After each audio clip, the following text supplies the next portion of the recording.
Hello everybody, Toast Bomb here today, talking about the same topic that I talked about yesterday, but this time kind of giving some more concrete examples through this gameplay. So, as you might have noticed already, this is the same gameplay as yesterday, and I didn't actually get to mention it in yesterday's video because I got this gameplay after I recorded the audio for that video, but this gameplay illustrates what I was talking about really well. Now first, just a disclaimer, it was pretty laggy for me. If you pay attention to when my grenades are coming out, they're very delayed. I kinda got shot through a wall there. That was maybe a little iffy of a thing that maybe shouldn't have happened on my end. So a little disclaimer there. But anyways, like I was saying, this gameplay illustrates what I was talking about really well, actually. So let's give you the setup here. I searched doubles alone. So I'm with Random right now. He doesn't have a mic.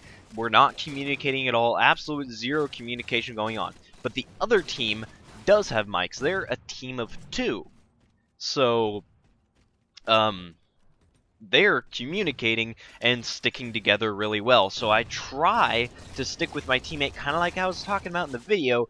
But as you end up seeing, the communication through vocal communication, just knowing each other in general, really helps out a lot. And you can see I kind of get owned right here. Yeah, I do.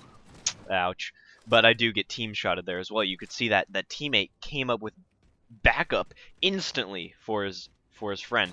So right here, I'm coming over here because my teammate's here, trying to help him out.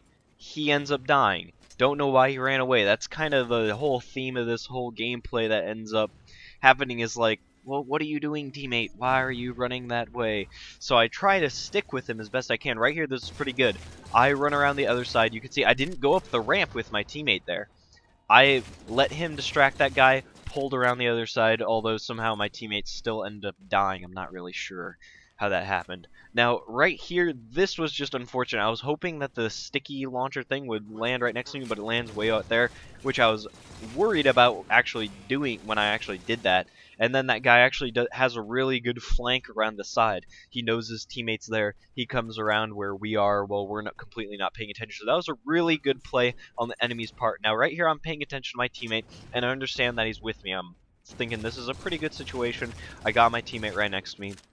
I end up taking out the guy, and he's probably going to spawn behind us. So our teammate sees him right there on the radar, and this is a pretty good push right here. I go on the bottom because, 1, I can't get up the top, but 2, we get some extra firepower. Unfortunately, my teammate gets taken out basically right away, so I'm kind of screwed right now. I have to come back. I have to kind of take another breath, get out of that situation, because if I was going to try to fight there, I was going to die. Now right here, I stay on the right side. You can notice my teammate's kind of charging in first. I'm not trying to stay exactly where he is, because if we get hit with a grenade, I don't want both of us to die. Now right here, I know my teammate doesn't know about this guy, because we're not communicating. So I set up for the kill right there, because I know that guy's going to come around and be distracted by my other teammate. So that's the reason I did that there. Now, here, not really sure. My teammate does come. Alright, that's good. Now, we're fighting over the sniper here. This sucks. We end up losing it. What I am going to try to do is just not die here. My BR is out of ammo. I'm relying just on my Magnum, which sucks. But I do end up staying alive for a little while. Now he spawns behind me, gets a good grenade on me, so there wasn't really too much I could do there. I'm trying to come back into this room. I'm not going to go around to another room because I know the enemies are there, and I know my teammate's there. I'm going to try and back him up as much as possible because he's most likely in a 2v1 situation. So I try and land as many shots, follow my teammate while he's pushing in, and end up cleaning this guy up while he's trying to get away. Right here, me and my teammate pushing here. I was thinking my teammate was going to go up the ramp, and then he kind of didn't. He's like standing right here. I'm like, dude, what are you doing? You going to go? I think he was kind of waiting for me to go, but I was waiting for him to go, so it was kind of weird. Anyways, just trying to stay with him as much as possible. You can see that he's like crouching right there. What are they doing? That was kind of silly. But yeah, trying to get as many shots as possible without being too exposed, but yet at the same time trying to help my teammate. and he's just kind of trying to do work. Now, right here, I thought my teammate stayed alive. I didn't realize he died, so I was thinking, okay, I'll go through the teleporter, I'll flank these guys. My teammate, well, he's still kind of over there distracting them, but I didn't realize my teammate actually died, and then he ended up spawning with me, so that was kind of a failed attempt there. But yeah, so I guess from my teammate's perspective, I just kind of ran away from the battle, but that wasn't really the original intent. And then that guy, again, had a good flank there. He understood I was there, and I was completely distracted by the enemy. So that was kind of my fault, because I probably should have expected him to end up spawning over in that area, kind of around the yellow area or the bluish area in that area, where he could easily get to me and end up flanking me from that position. So I probably should have expected that, but whatever. And then I understand my teammate's right here. I want to stay into this room because I know my teammate's here, so if any enemies do come, we can, you know, team shot them. Right there, my teammate, when he started getting shot from that angle, I'm like, oh dude, he's screwed. So I just kind of tried to lay back. I didn't charge out right away. I was hoping that that guy was going to overextend out of that hallway a little bit more, so I could get more shots on him and maybe pick up the kill, because I pretty much knew unless my teammate got lucky and he got behind that pillar, he was pretty much toast. So right here, an example of maybe my shot's not registering very much because of the connection. You know, looking like maybe, I don't know, just to me, looking like they're not really picking up. Right here, I was like, oh crap, get away! So close to getting away. Oh, that would have been epic. Almost juked him hardcore with the thruster back there. And that's one thing. Well, as you can see, my teammate being a little camo noob just sitting there on the ramp. Like, what are you doing, dude? Come on. Need a help. We're kind of really close in this game. Anyways, that was one thing that someone asked, was why I'm using the thruster pack. And that was because of the level design in some of these forged maps that was introduced in the community forge playlist are much flatter. As you can see, like a lot of these places you can just jump up from ground level. It's not something like, you know, some of the larger maps in Halo 4 where there's these huge vertical areas where it was designed that, oh, the jetpack's gonna have this advantage. Like on Abandoned, getting up to ring 3, just bam, up in ring 3 in a second. But ring 3 on Dispatch, one of the map that's kind of basically like Relay, that's a little smaller and has like a changed center. That very top roof part is ring 3. Ring 3 with the jetpack and not with the jetpack, for that, the difference between that is like a second of walking. The, you know, accessibility of different areas is much greater in these maps than it is in something like, you know, Haven. Even though Haven does have quite a few places to jump up, it is very, very useful to be able to reach top mid from anywhere. So I find it a little less useful, although the jetpack is still very, very useful. I find it slightly less useful now in this style of map, this more classic style of map.